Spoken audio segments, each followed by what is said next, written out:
Hello everyone, welcome to force academy. বন্ধুরা, Indian এয়ারফোর্সের তরফ থেকে নতুন নিয়োগ সংক্রান্ত একটি ভ্যাকান্সি বার হয়েছে, সেটি আমি তোমাদেরকে এই ভিডিওর মাধ্যমে শেয়ার করে দেবো। তুমি যদি ইন্ডিয়ান এয়ারফোর্সে জয়েন হতে চাও, অবশ্যই ভিডিওটা শেষ পর্যন্ত দেখো, কারণ যে ভ্যাকান্সি বার হয়েছে সেই ভ্যাকান্সির মাধ্যমে তুমি কিন্তু ইন্ডিয়ান এয়ারফোর্সে জয়েন করতে পারবে। বন্ধুরা, যে ভ্যাকান্সিটি বার হয়েছে সেটি কিন্তু গ্রুপ সি পোস্ট। এই পোস্টের জন্য তোমাদের মিনিমাম কোয়ালিফিকেশান 10 পাস হতে হবে।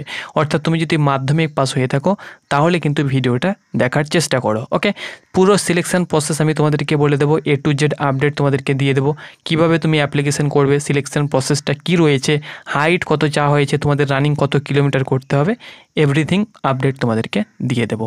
তো চলো বন্ধুরা, নোটিফিকেশনের পাতায় যাওয়া যাক এবং সেখান থেকে তোমাদেরকে সম্পূর্ণ তথ্য শেয়ার করে যাক। তার আগে তোমাদের কাছে একটি রিকোয়েস্ট, যদি ডিফেন্স আপডেট পেতে চাও অবশ্যই আমাদের চ্যানেলটাকে সাবস্ক্রাইব করে পাশেই থাকো।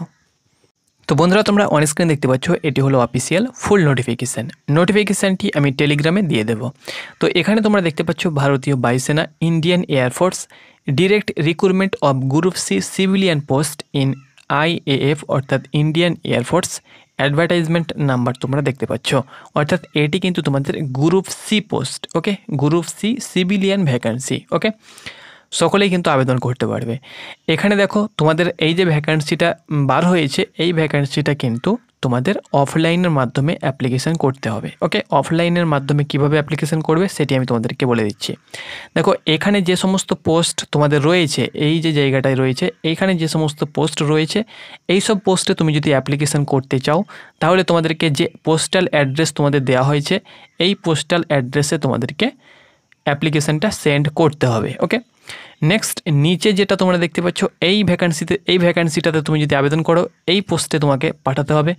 এই ভ্যাকান্সিতে তুমি যদি আবেদন করো তাহলে এই পোস্টাল অ্যাড্রেসে তোমাকে পাঠাতে হবে, এবং এই ভ্যাকান্সিতে আবেদন করলে তোমাকে এই পোস্টাল অ্যাড্রেসে পাঠাতে হবে। ওকে, সাইডে তোমাদের ভ্যাকান্সি ডিটেলস দেওয়া হয়েছে, কোন পোস্টে কটি ভ্যাকান্সি রয়েছে, তার সঙ্গে সঙ্গে UR, OBC, SC, ST, EWS, PWBD সকলের এক্স-সার্ভিসম্যান সকলের ভ্যাকান্সি কিন্তু আলাদা আলাদা করে এখানে দেওয়া হয়েছে। আমি তোমাদেরকে বলে দিচ্ছি কোন পোস্টে কটি ভ্যাকান্সি রয়েছে, তারপরে অন্যান্য আপডেট তোমাদেরকে বলে দেব।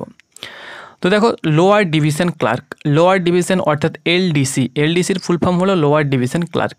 লোয়ার ডিভিশন ক্লার্কের ক্ষেত্রে কিন্তু 10টি ভ্যাকান্সি রয়েছে। হিন্দি টাইপিস্ট 1টি ভ্যাকান্সি রয়েছে। কুকের ক্ষেত্রে কিন্তু 12টি ভ্যাকান্সি রয়েছে। স্টোর কিপারের ক্ষেত্রে 16টি ভ্যাকান্সি রয়েছে। কার্পেন্টারের ক্ষেত্রে 3টি ভ্যাকান্সি রয়েছে। প্রিন্টারের ক্ষেত্রে 3টি ভ্যাকান্সি রয়েছে। মাল্টিটাস্কিং স্টাফ অর্থাৎ MTS-এর ক্ষেত্রে 53টি ভ্যাকান্সি রয়েছে। সবথেকে MTS-এ ভ্যাকান্সি রয়েছে। দেখা যাক আর কিসে কিসে ভ্যাকান্সি রয়েছে। মেস স্টাফে তোমাদের 7খানা ভ্যাকান্সি রয়েছে। তার সঙ্গে সঙ্গে তোমাদের লাউন্ডারি যে ম্যানগুলো হয়ে থাকে সেখানে কিন্তু তোমাদের 3টি ভ্যাকান্সি রয়েছে। তার সঙ্গে সঙ্গে তোমাদের হাউস কিপিংয়ে তোমাদের 31টি ভ্যাকান্সি রয়েছে। তার সঙ্গে সঙ্গে তোমাদের ভলকানাইজারে কিন্তু 1টি ভ্যাকান্সি রয়েছে। সিভিলিয়ান মেকানিক্যাল ট্রান্সপোর্টে কিন্তু তোমাদের 8টি ভ্যাকান্সি রয়েছে। টোটাল কিন্তু তোমাদের 48টি ভ্যাকান্সি রয়েছে এইসব পোস্ট মিলিয়ে। এবার দেখো, এখানে কিন্তু তোমাদের UR, SC, STর আলাদা আলাদা ভ্যাকান্সি ভাগ করে দেওয়া হয়েছে। সাপোজ এক্সাম্পল, তোমাদের লোয়ার ডিভিশন ক্লার্কের ক্ষেত্রে 10টি ভ্যাকান্সি রয়েছে। এর মধ্যে দেখো UR-এর 5টি, OBC-র 2টি, SC-র 1টি, ST-র 1টি, EWS 1টি, PWBD 1টি, এরকম করে কিন্তু ভ্যাকান্সি দেওয়া হয়েছে। যেমন কুকের ক্ষেত্রে 12টি রয়েছে, তার মধ্যে UR 5টি, OBC তোমরা দেখতে পাচ্ছ 3টি, তার সঙ্গে সঙ্গে SC 2টি, তার সঙ্গে সঙ্গে ST তোমরা দেখতে পাচ্ছ 1টি এবং EWS 1টি, এরকমভাবে কিন্তু ভ্যাকান্সি তোমাদের ভাগ করে দেওয়া হয়েছে। এখানে দেখো, মাল্টিটাস্কিংয়ে তোমাদের 53টি ভ্যাকান্সি রয়েছে। 53টির ক্ষেত্রে কিন্তু ক্যাটাগরি ওয়াইজ ভ্যাকান্সি তোমাদের ভাগ করে দেওয়া হয়েছে। ওকে, তুমি যে ক্যাটাগরি থেকে বিলং করো, নোটিফিকেশানটি আমি টেলিগ্রামে দিয়ে দেবো, সেখান থেকে একবার দেখে নেবে, কারণ নোটিফিকেশানেই তোমাদের ফর্মটা দেওয়া হয়েছে, তোমাদেরকে প্রিন্ট আউট করতে হবে, এই জন্য কিন্তু নোটিফিকেশানটা তোমাদের লাগবেই। ওকে, এবার দেখো, লোয়ার ডিভিশন ক্লার্ক আরও একটি রয়েছে, ওটা তোমাদের হয়ে গেল। তুমি যদি ওই ডাকে পাঠাতে চাও তাহলে ওই লোয়ার ডিভিশনে অ্যাপ্লিকেশন করবে। তুমি যদি ভাবো যে আমি commanding air force station Tezpur, Assam, এই লোয়ার ডিভিশন তুমি আসাম থেকে বিলং করছো এবং তুমি যদি চাও তো এই লোয়ার ডিভিশনে অ্যাপ্লিকেশনটা করে তুমি এই অ্যাড্রেসে পাঠাতে পারো। এখানে কিন্তু 1টি ভ্যাকান্সি রয়েছে UR-এর ক্ষেত্রে। ওকে, তার সঙ্গে সঙ্গে তোমরা হিন্দি টাইপিস্টে তুমি যদি আবেদন করো এই অ্যাড্রেসে পাঠাবে। সেই সঙ্গে সঙ্গে লোয়ার ডিভিশন ক্লার্কে অ্যাপ্লিকেশন করলে এই অ্যাড্রেসে তুমি পাঠাবে। এই lower division clerk air force central অ্যাকাউন্টের ক্ষেত্রে কিন্তু 3খানা, ওয়েস্টার্নের ক্ষেত্রে এয়ার কমান্ডের ক্ষেত্রে কিন্তু তোমরা দেখতে পাচ্ছ 1খানা ভ্যাকেন্সি রয়েছে হিন্দি টাইপিস্টের ক্ষেত্রে। এবং এখানে তোমরা দেখতে পাচ্ছ এটা তোমাদের ওয়েস্ট বেঙ্গল অর্থাৎ আমাদের পশ্চিমবঙ্গের কিন্তু এটা তোমাদের এয়ারফোর্স স্টেশন তোমরা দেখতে পাচ্ছ, air officer commanding air force station Arjun Singha, Panagarh, West Bengal. তুমি যদি চাও তো পানাগড়ে কিন্তু হাতে হাতে গিয়ে তুমি কিন্তু এই অর্থাৎ এই যে ফর্মটা ফিল আপ করে হাতে হাতে তুমি কিন্তু পানাগড়ে গিয়ে জমা দিয়ে আসতে পারো। এইসব যে কোনো পোস্টে তুমি কুকে যদি অ্যাপ্লিকেশন করো সরাসরি তুমি যদি চাও তো পানাগড়ে দিয়ে আসতে পারো। পানাগড়টা কোথায়? বর্ধমান স্টেশন থেকে 2টো লোকাল স্টেশন পরে কিন্তু পানাগড় পড়ে। ওকে, তো সেখানে গিয়ে তুমি কিন্তু দিয়ে আসতে পারো। ওকে, আমি দেখিনি, এখানে আমাদের পক্ষে ভালো হয়েছে কারণ এটি পানাগড়ে দিয়েছে অনেকগুলো পোস্ট।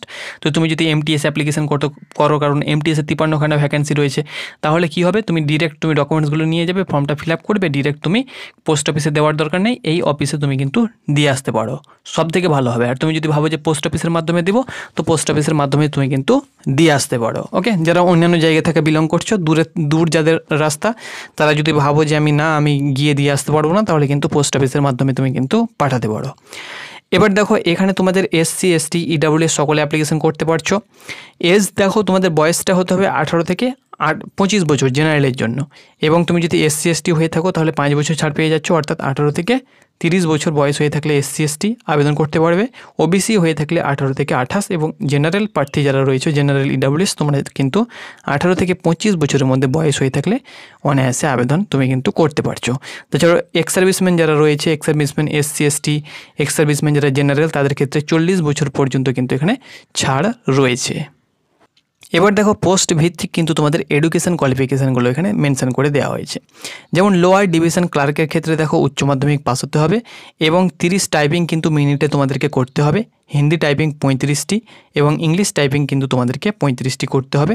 30 তোমরা দেখতে পাচ্ছ তোমাদেরকে অর্থাৎ 1 মিনিটে তোমাদেরকে কিন্তু 35টি তোমাদেরকে ওয়ার্ড কিন্তু টাইপিং করতে হবে। ওকে, সেই সঙ্গে সঙ্গে হিন্দি টাইপিস্টের ক্ষেত্রেও কিন্তু উচ্চ মাধ্যমিকের পাশাপাশি কিন্তু এখানে টাইপিং চাওয়া হয়েছে, অর্থাৎ এর টাইপিং স্পিড তোমরা দেখতে পাচ্ছ 35 WPM ইন ইংলিশ, এবং 30 তোমাদের হিন্দি টাইপিং কিন্তু তোমাদের করতে হবে পার মিনিটে। ওকে, নেক্সট দেখো তুমি যদি স্টোর কিপারে আবেদন করতে চাও এক্ষেত্রেও কিন্তু তোমাদের উচ্চ মাধ্যমিক পাস হতে হবে, তো আবেদন করতে পারবে। এক্সপিরিয়েন্স কিন্তু তোমাদের থাকতে হবে, এক্সপিরিয়েন্স এখানে চাওয়া হয়েছে এক্সপিরিয়েন্স ইন হ্যান্ডেলিং, তার সঙ্গে সঙ্গে স্টোরিজ যেগুলো হ্যান্ডেলিং করতে হয়, অ্যাকাউন্টিং যেগুলো কাজ হয়ে থাকে সেই সব কাজের ওপরে কিন্তু এক্সপিরিয়েন্স থাকতে হবে। ওকে, সিভিলিয়ান মেকানিক্যালে তুমি যদি আবেদন করতে চাও এখানে কিন্তু ম্যাট্রিকুলেশনের পাশাপাশি তোমাদেরকে কিন্তু ITI পাস হয়ে থাকতে হবে এই ট্রেডের ওপরে। নেক্সট দেখো কুকে তুমি যদি আবেদন করতে চাও তাহলে কিন্তু মাধ্যমিক পাস হতে হবে, তার সঙ্গে সঙ্গে এখানে দেখতে পাচ্ছ 1 ইয়ার এক্সপিরিয়েন্স সার্টিফিকেট কিন্তু তোমাদের থাকতে হবে, অর্থাৎ রান্নার কুকের কোনো জায়গায় থেকে তুমি যদি সার্টিফিকেট পেয়ে থাকো সেই সার্টিফিকেট দিয়েও কিন্তু হয়ে যাবে। ওকে, নেক্সট বা তোমাদের কাছে যদি তোমাদের NCDCর যে সার্টিফিকেট সেটা যদি থাকে তাহলে তো আরও ভালো হয়। এখানে সিম্পলি একটা তোমাদের এক্সপিরিয়েন্স 1 ইয়ার ট্রেড সার্টিফিকেট কিন্তু চাওয়া হয়েছে। প্রিন্টারে তুমি যদি আবেদন করো এক্ষেত্রেও কিন্তু 10 পাস হতে হবে, সেই সঙ্গে সঙ্গে ITI থেকে কিন্তু তোমাদের প্রিন্টার সার্টিফিকেট কিন্তু এখানে চাওয়া হয়েছে। কার্পেন্টারের ক্ষেত্রেও কিন্তু সেম ITI করে থাকতে হবে 10 পাসের পাশাপাশি। হাউসকিপিংয়ের ক্ষেত্রেও কিন্তু তোমাদেরকে হাউসকিপিংয়ের ক্ষেত্রে সিম্পল 10 পাস, অর্থাৎ সিম্পল 10 পাস হয়ে থাকলে হাউসকিপিংয়ে আবেদন করতে পারছো। তার সঙ্গে সঙ্গে লাউন্ডারি ম্যানে তুমি যদি আবেদন করো এক্ষেত্রেও কিন্তু মাধ্যমিক পাস হতে হবে। 1 ইয়ার এক্সপিরিয়েন্স অ্যাজ ধোবি, অর্থাৎ ধোবির কাজে কিন্তু তোমাদেরকে জ্ঞান থাকতে হবে, অর্থাৎ ধোবি কাজে তুমি যদি অর্থাৎ ধোবির কাজ তুমি যদি জানো তাহলে কিন্তু অনায়াসে আবেদন করতে পারছো। মেস স্টাফের ক্ষেত্রেও কিন্তু সেম, এখানে মাধ্যমিক পাস হতে হবে, এবং 1 ইয়ার এক্সপিরিয়েন্স ওয়েটার বা তোমাদের যে ওয়াশারগুলো হয়ে থাকে তার কাজের ওপরে কিন্তু তোমাদের অভিজ্ঞতা থাকতে হবে, বা ITI করা থাকতে হবে যে কোনো ইনস্টিটিউট থেকে। ওকে, মাল্টিটাস্কিং স্টাফ এক্ষেত্রেও কিন্তু তোমাদেরকে মাধ্যমিক পাস হতে হবে। 1 ইয়ার এক্সপিরিয়েন্স কিন্তু এখানে চাওয়া হয়েছে। ওয়াচম্যান বা লেজার বা যে কোনো জায়গায় গেটম্যান, যে কোনো তুমি যদি কাজ করে থেকেছো গেটম্যান, বা তোমরা যদি ধরে নাও কোনো জায়গায় ওয়াচম্যানের কাজ করেছো, তার একটা অভিজ্ঞতা থাকতে হবে। ওকে, তার সঙ্গে সঙ্গে তোমরা যদি এখানে তোমরা ভলকানাইজারে আবেদন করতে চাও এক্ষেত্রেও কিন্তু মাধ্যমিক পাস হলেই তুমি কিন্তু ভলকানাইজারে আবেদন করতে পারবে। ওকে, তো এগুলো ছিল তোমাদের এডুকেশন কোয়ালিফিকেশান, অর্থাৎ প্রায় পোস্টে তোমরা কিন্তু মাধ্যমিক পাশে আবেদন করতে পারছো। তো আজ আমরা কথা বলবো অগ্নিবীর এনইআর জিডির বেস্ট প্র্যাকটিস সেটের ব্যাপারে, যেটি এডুকা জোন দ্বারা প্রকাশিত করা হয়েছে। তুমি যদি অগ্নিবীর জিডির জন্য প্রস্তুতি নিচ্ছ এবং প্র্যাকটিস সেট নিতে চাও, এই প্র্যাকটিস সেটটি নিতে পারো। এই প্র্যাকটিস সেটের মধ্যে 50টি প্র্যাকটিস সেট দেওয়া হয়েছে, টোটাল 1450 প্লাস প্রশ্ন এবং একটি সলভড পেপার পেয়ে যাবে। তুমি তোমার প্রিপারেশনটাকে মজবুত করতে পারো। হিন্দি ইংলিশে এই প্র্যাকটিস সেটটি পেয়ে যাবে, লিঙ্ক ডেসক্রিপশান বক্সে দেওয়া হয়েছে। এবার দেখো, এখানে তোমাদেরকে বলে দিচ্ছি মোড অফ সিলেকশন প্রসেস। এখানে কিন্তু তোমাদের বলা হয়েছে অল অ্যাপ্লিকেশান উইল বি, তোমরা দেখতে পাচ্ছ স্ক্রুটিনি, তোমাদের টেস্ট হবে, অর্থাৎ ভালো করে তোমাদের অ্যাপ্লিকেশানগুলো তোমাদের যাচাই বাছাই করা হবে, এজ লিমিট, তার সঙ্গে সঙ্গে কোয়ালিফিকেশান, ডকুমেন্টগুলো তোমাদের ভালো করে, সার্টিফিকেটগুলো সব কিছু দেখা হবে। তারপরে কিন্তু তোমাদের কল লেটার করা হবে, কল লেটার এবং ফর রিটেন টেস্ট, অর্থাৎ রিটেন টেস্টের জন্য কিন্তু তোমাদেরকে কল লেটার করা হবে। কল লেটার আশা করছি তোমাদের পানাগড়ে রিটেন টেস্ট হবে। তারপরে the eligible candidate will be required to appear for written test, অর্থাৎ রিটেন টেস্টের জন্য তুমি যাবে, রিটেন টেস্ট দিবে। সিলেবাস ফর রিটেন এক্সামিনেশান, এলডিসির ক্ষেত্রে জেনারেল ইন্টেলিজেন্স থাকবে, ইংলিশ থাকবে, ইংলিশ ল্যাঙ্গুয়েজের উপরে থাকবে, নিউমেরিক্যাল অ্যাপটিটিউড থাকবে, জেনারেল অ্যাওয়ারনেস থাকবে। এমটিএসের ক্ষেত্রেও কিন্তু general intelligence, reasoning, math, general knowledge এগুলো থাকবে।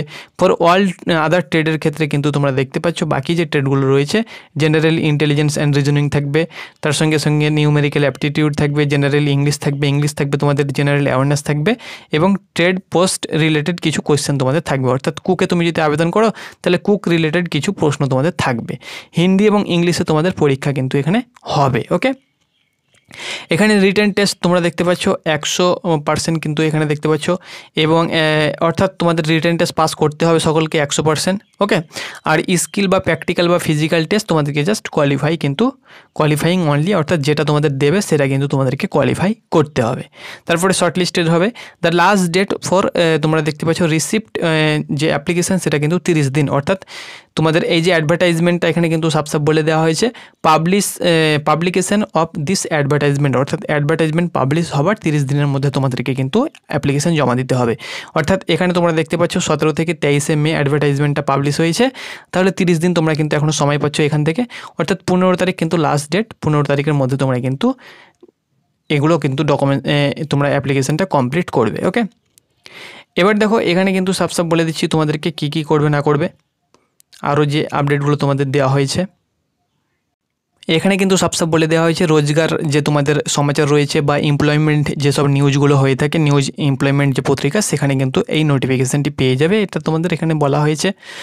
আর বাকি এখানে দেখো কী কী আরও বলা হয়েছে। ফটোগ্রাফ তোমরা দেখতে পাচ্ছ, 2 passport size photograph application, general instruction এখানে কিছু দেওয়া হয়েছে। চলো, অল ইন্ডিয়া সার্ভিস লেবিলিটি, চলো এখানে দেখো তোমাদের ফর্ম কিন্তু এখানে দেওয়া হয়েছে। এই যে এই ফর্মটা কিন্তু তোমাদেরকে প্রিন্ট আউট করতে হবে, এই জায়গা থেকে তোমাদেরকে প্রিন্ট আউট করতে হবে, এই জায়গা থেকে এই জায়গায়। ওকে, তোমরা দেখতে পাচ্ছ প্রি ফর্ম ফর অ্যাপ্লিকেশান, এখানে অ্যাপ্লিকেশান ফর দ্য পোস্ট, কোন পোস্টে তুমি অ্যাপ্লিকেশান করবে সেটা। এবার তুমি যদি ভাবো যে কোন ইউনিটে অ্যাপ্লিকেশান করবে, তুমি সেই ইউনিটে তুমি যদি এক্স সার্ভিসম্যান হয়ে থাকো তাহলে।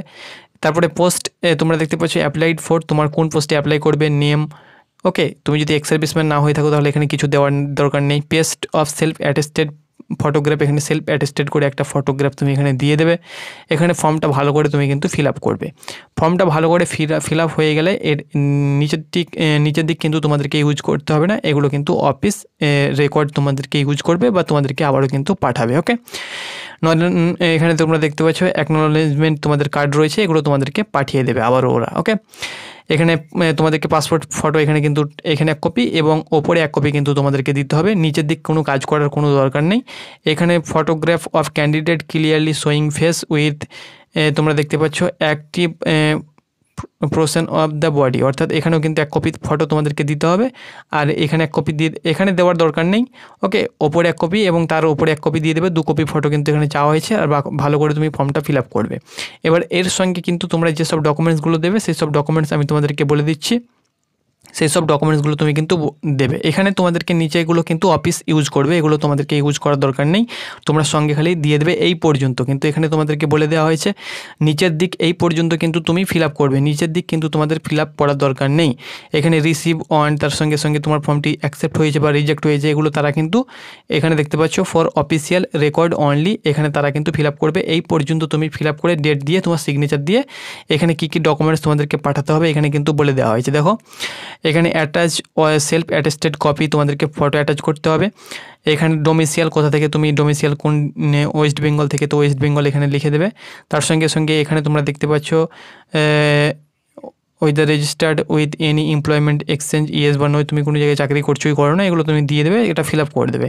এর সঙ্গে সঙ্গে তুমি কী কী ডকুমেন্টস দেবে, মাধ্যমিকের অল ডকুমেন্টস দেবে, যে পোস্টে অ্যাপ্লিকেশন করবে তার যে সার্টিফিকেট চাওয়া হয়েছে সেই সার্টিফিকেট দেবে, আধার কার্ড দেবে এবং এই ফর্মটা ফিল আপ করে 2 কপি পাসপোর্ট সাইজ অ্যাটাচ করে দিয়ে দেবে। এখানে তোমাদের সিরিয়াল ওয়াইজ কিন্তু এখানে বলে দেওয়া হয়েছে কোন কোন পোস্টে তুমি অ্যাপ্লিকেশন করবে, এখানে দেখো সব কিছু বলে দেওয়া হয়েছে। সেই সঙ্গে সঙ্গে কী কী ডকুমেন্টস তোমরা অ্যাটাচ করবে এখানে কিন্তু সাফ তোমাদের বলে দেওয়া হয়েছে, তোমরা একবার দেখে নেবে। ওকে, ওবিসি হয়ে থাকলে ওবিসি সার্টিফিকেট তোমরা সেখানে দিয়ে দেবে, এসসি হয়ে থাকলে এসসি সার্টিফিকেট জেরক্স দিয়ে দেবে। এখানে কিন্তু তোমরা দেখো সাফ বলে দেওয়া হয়েছে application for the post and category, কোন পোস্টে অ্যাপ্লিকেশন করবে। 2 পাসপোর্ট সাইজ ফটো তোমরা দেখতে পাচ্ছ, সেম যেন দুটোই যেন একই হয়ে থাকে, এখানে তোমরা দেখতে পাচ্ছ বলা হয়েছে। আমি এর উপরে তোমরা যদি বলো তাহলে আমি কিন্তু এর উপরে একটা ভিডিও তোমাদেরকে করে দেবো যে কীভাবে তুমি অ্যাপ্লিকেশনটা পাঠাবে। ওকে, অ্যাপ্লিকেশন রিসিভড তোমরা দেখতে পাচ্ছ prior to the date of publication ডেটের আগে কিন্তু তোমাদেরকে ক্লোজিং ডেটের পরে কিন্তু অ্যাপ্লিকেশন জমা হবে না, তারপরে কিন্তু রিজেক্ট করে দেওয়া হবে। তার সঙ্গে সঙ্গে ফিজিক্যাল টেস্ট এগুলো তো তারা পাঠাবে তোমাদেরকে, সেই সঙ্গে সঙ্গে ইন্ডিয়ান সার্ভিস এগুলো তোমাদেরকে লাগবে না। তো সেই সব ডকুমেন্টস দিয়ে তুমি এই ফর্মটা তুমি যে অ্যাড্রেসে পাঠাবে সেটা আমি তোমাদেরকে বলে দিচ্ছি। তুমি যদি ভাবো যে আমি এইসব পোস্টে অ্যাপ্লিকেশন করবো যে কোনো একটি পোস্টে, তাহলে এই অ্যাড্রেসে তুমি কিন্তু পাঠিয়ে দেবে। ওকে, পোস্ট অফিসে গিয়ে পাঠিয়ে দেবে। আর তুমি যদি ভাবো যে আমি হাতে হাতে জমা দিয়ে আসবো, তো পানাগড়ে গিয়ে তুমি কিন্তু জমা দিয়ে আসতে পারো।